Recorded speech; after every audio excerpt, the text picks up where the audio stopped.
Browser ওটা শুনে গেলাম। আচ্ছা, প্রোফাইল লিঙ্ক রটা আমাদের আনডিফাইন করছে। আচ্ছা, এইটা কেন হইলো? এটা কিন্তু খুঁজে বের করতে হবে। কারেন্ট পজিশন, কারেন্ট ওই আচ্ছা কারেন্ট পজিশন এন্টিটি, আচ্ছা আমাদের কারেন্ট পজিশনটা নেওয়ার দরকার নাই। গট ইট, ওকে। এইটা বাদ দিলেই মনে হয় আমাদের আনডিফাইনটা হয়ে যাবে রে, কারণ প্রথম এটা তো একদম বেজ লাইনে আছে। ওকে, প্রোফাইল লিঙ্ক র। এখন দেখি তো এটাকে গেট ভ্যালু করে। ও, আমরা রেজাল্ট নিয়ে আসছি, কিন্তু যে রেজাল্টটা পাইলাম এইটা দিয়ে আসলে কিছু হবে না। এইটাকে আমরা লিঙ্কডিন সেলস নেভিগেটর লিঙ্ক বা লিঙ্কডিন নর্মাল অ্যাকাউন্ট করব আমরা। এর জন্য এইটাকে get substring between you, gate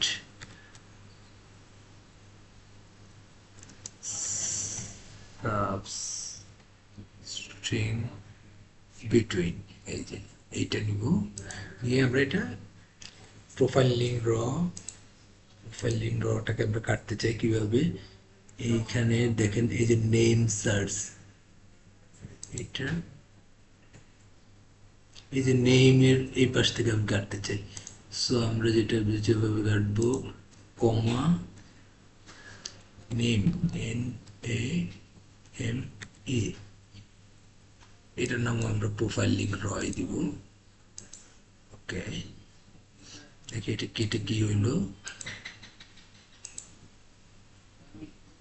হ্যাঁ, ওই দেখেন পিছনের অংশটা কিন্তু কেটে দিয়েছি।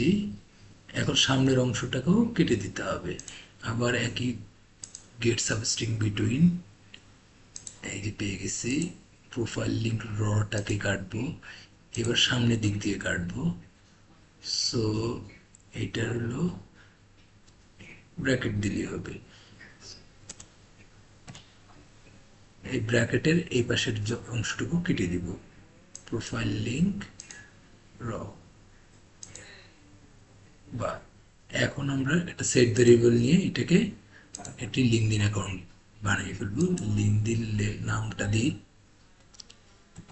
লিঙ্কডিন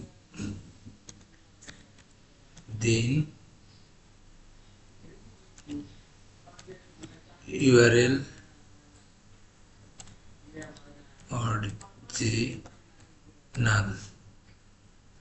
স্ট্রিংটা কি হবে?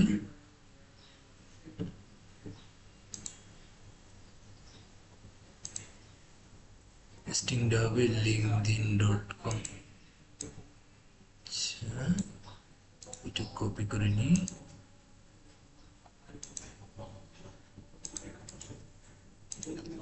এটা .com ইন স্ল্যাশ আমাদের প্রোফাইল লিঙ্ক র। ওকে, এখন আমরা এটা দেখি কি দাঁড়াইলো।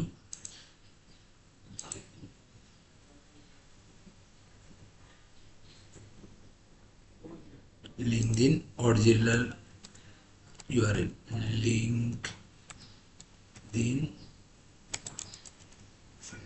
LinkedIn URL original. এখন এইটাকে আমরা একটা কপি করে দেখতে চাবো যে এটা চলছে কেমন। ব্রাউজারে চলে যাই। ওকে, আর একটা নতুন ব্রাউজার নিচ্ছি। সরি, এইখানে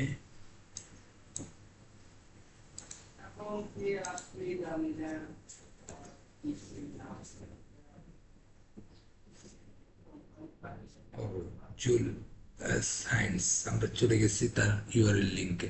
ঠিক আছে, আমরা খুব সহজেই এই ইউআরএল লিঙ্ক থেকে ইয়ে বেরিয়ে ফেললাম।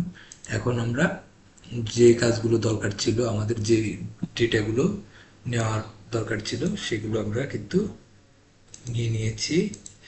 আরও ইচ্ছা করলে আরও অনেক ডেটা চাইলে নিতে পারবেন। এখন আমরা এই ডেটাগুলো যাতে এক্সেল শিটে আরও সুন্দরভাবে দেখা যায়, আমাদের এখন এই ডেটাগুলোকে একটু ক্লিন করতে হবে। এর জন্য আমরা একটা ক্লিন নামের ফাংশনকে কল করছি। ফাংশনের নাম দিলাম ক্লিন, ক্লিনিং দিলাম, ক্লিনিং,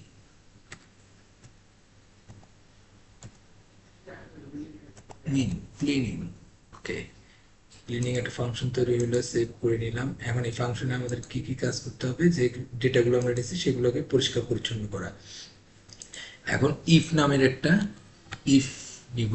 ইফ এই জায়গায় আমরা ভেরিয়েবল সেট করব। এখন আমরা প্রথম কি নিছিলাম, last name. Oh shit, last name, last name not equal to সমান সমান নাল। তারপর হলো যে ক্লিন করব। ইফ যদি এটা নাল হয় তখনই আমরা আসলে এটা ক্লিন করতে পারবো। যদি ভ্যালুটাই যদি নাল থাকে, মানে না কোনো কিছু না থাকে, তাইলে আর আমরা এটা ক্লিন করে ইরোর দিবে। ক্লিন, ক্লিন করতেছি। কোন ডাটাকে করব, লাস্ট নেমকে। আবার নাম দিব কি, লাস্ট নেমই দিলাম। ক্লিন করলাম, ট্রিম করব, ট্রিম, ট্রিমটাও last name, last name trim করে ফেললাম। রিপ্লেস স্ট্রিং করব, রিপ্লেস স্ট্রিং লাস্ট নেম।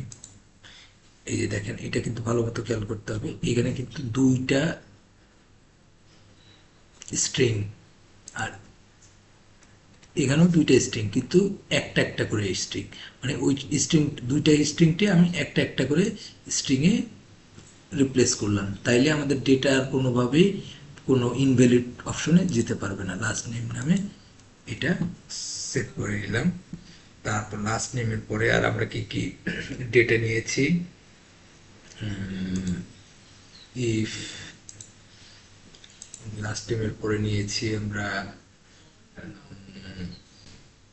লগে দেখি, লাস্ট নেম নিয়েছি, জিও রিজন নিয়েছি, জিও রিজন দিই।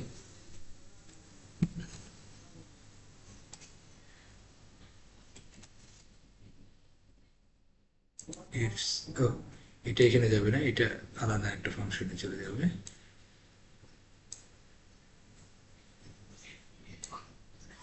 It's Jio reason is equal to এত। এখন আবার ক্লিন করব,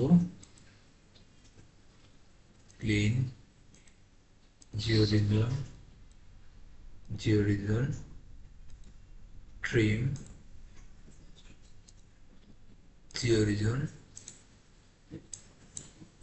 Jio reason replace string, Jio reason.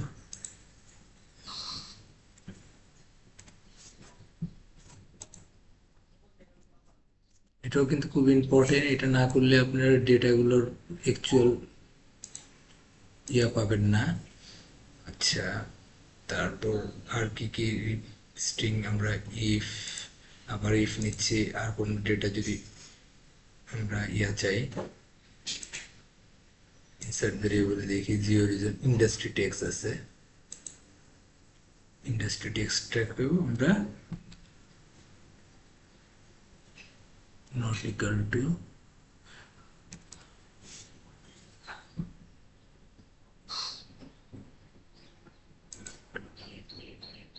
এখন এটা ক্লিন করব।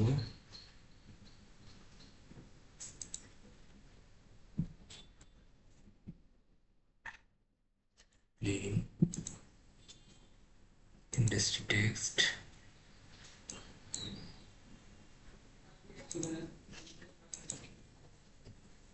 ইন্ডাস্ট্রি টেক্সট নিয়ে নিয়েছি, ক্লিন করে ফেলেছি।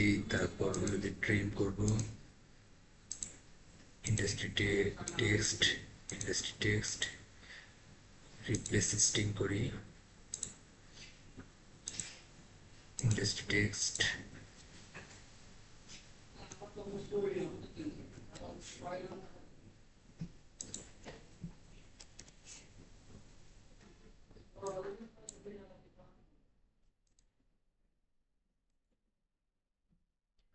ইন্ডাস্ট্রি টেক্সটও নিয়ে নিয়েছি, ক্লিন হয়ে গেছে। দেখি রেকর্ডিং,